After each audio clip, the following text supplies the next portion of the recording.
लेकिन सरकार का कहना है कि बिजली चोरी रोकने और लोगों के हित में ये स्मार्ट प्रीपेड मीटर बहुत जरूरी है। देहरादून से शुभांगी भट्ट, प्रियंका भंडारी और अशोक कुमार के साथ हिंदी खबर।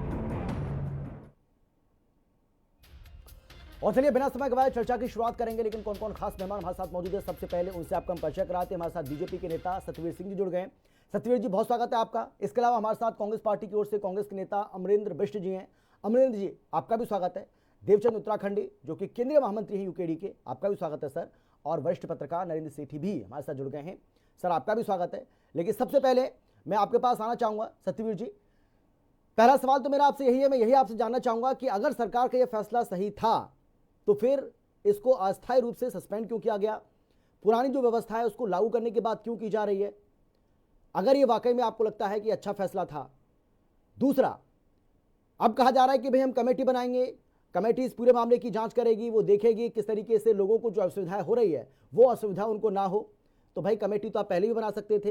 तो क्या ये माना जाए कि जल्दबाजी में एक फैसला आपने ले लिया जो आपको भारी पड़ रहा है और कांग्रेस के दबाव में आकर, जनता के दबाव में आकर अब आपको ऐसा लग रहा है कि नहीं, जो पुरानी व्यवस्था है कुछ समय के लिए उसको चालू रखा जाए और जब मामला शांत होगा उसके बाद सोचा जाएगा? अमित जी, मैं आपको स्पष्ट कर देना चाहता हूँ और जी। दर्शकों को भी स्पष्ट कर देना चाहता हूँ, जो इस प्रकार के जो ये तत्व है, जो इस प्रकार के लोग हैं, इनको टेक्नोलॉजी के बारे में, हमारे वैज्ञानिकों में के, हमारे इंजीनियर, हमारे साइंटिस्टों के, उनके किए गए आविष्कारों पे किसी प्रकार का भरोसा इसलिए नहीं है क्योंकि इन्होंने कभी भी देश की उन्नति, प्रगति और समृद्धि के लिए कभी भी कोई ऐसा काम नहीं किया है जिससे कि राज्यों को या देश को लाभ हो सके।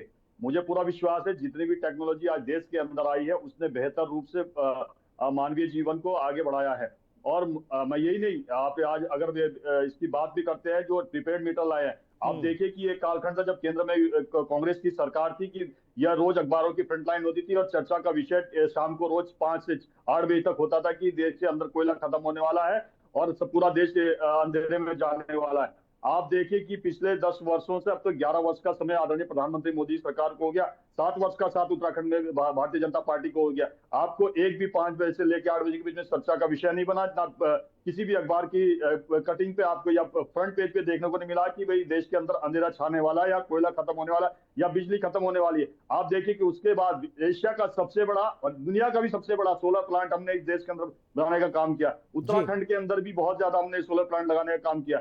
इस देश के अंदर 40 करोड़ से अधिक एलईडी हमने देने का लोगों को काम किया और उसमें जो बिजली की खपत हुई, मेरी बात को नोट करना, इस बात को और दर्शकों को बताना चाहता हूँ, 47,778 मिलियन किलोवाट की बचत हुई है बिजली की और पीक डिमांड में 9,565 मिलियन वाट की बिजली की बचत हुई है। और सबसे महत्वपूर्ण है आज की डेट में जो जंग छिड़ी हुई है जो नहीं, लेकिन बड़ा सवाल ये है एनवायरमेंट की जंग छिड़ी हुई है। सतवीर जी, भाई ये सवाल तो पूछा जाएगा ना आपसे, ये सतवीर जी।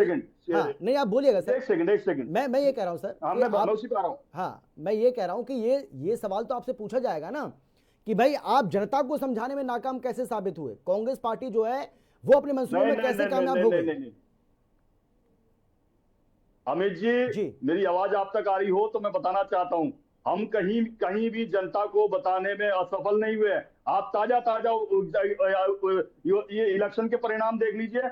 हमारी किसी भी बात में या हमारे किसी भी कार्य में इस प्रकार की दुविधा उत्पन्न हुई है जनता के बीच में कि हम जनता के बीच में विवाद कैसे बन सके। मैं बताना चाहता हूं, जो ये हरकत करी है उनको मुझे लगता है कि किसी भी प्रकार से डिजिटल टेक्नोलॉजी के बारे में या वैज्ञानिक दृष्टि से कहूं तो उनको किसी प्रकार का ज्ञान नहीं है, तब जाके इस प्रकार की हरकतें होती है। जब इस देश के अंदर वंदे मातरम जैसी ट्रेन चली उसका भी इन्होंने हाथ से उड़ाने का काम किया कि नहीं, ये सफल नहीं होगी। और मैं एक और भी बात बताना चाहता हूं, जब ये इतना टेक्नोलॉजी से जुड़ा विषय आ जाता है या साइंटिस्टों से या वैज्ञानिकों से जुड़ा विषय आ जाता है या इंजीनियरिंग से जुड़ा विषय आ जाता है, आप देखिए 2014 से पहले हमने रोज खबर सुनी थी कि हमारा साइंटिस्ट या तो आत्महत्या करता हुआ कमरे के अंदर मिलता था या फांसी के पेड़ पे मिलता था या किसी तालाब में मिलता था। आज बता दीजिए कि 104 से अधिक सैटेलाइट एक दिन में लॉन्च होते हैं। इसरो मंगलयान पे पहुंचता है। आज हमारे DRDO एक से कर रहा है, आपको कहीं सुनने को नहीं मिला कि हमारे वैज्ञानिक की मृत्यु कहीं देखने को मिली है। आज ये तब हुआ है कि उनको सुरक्षित वातावरण दिया है। आज भारत के ठीक है सर, मैं आता हूं आपके पास, बाकी मेहमानों के पास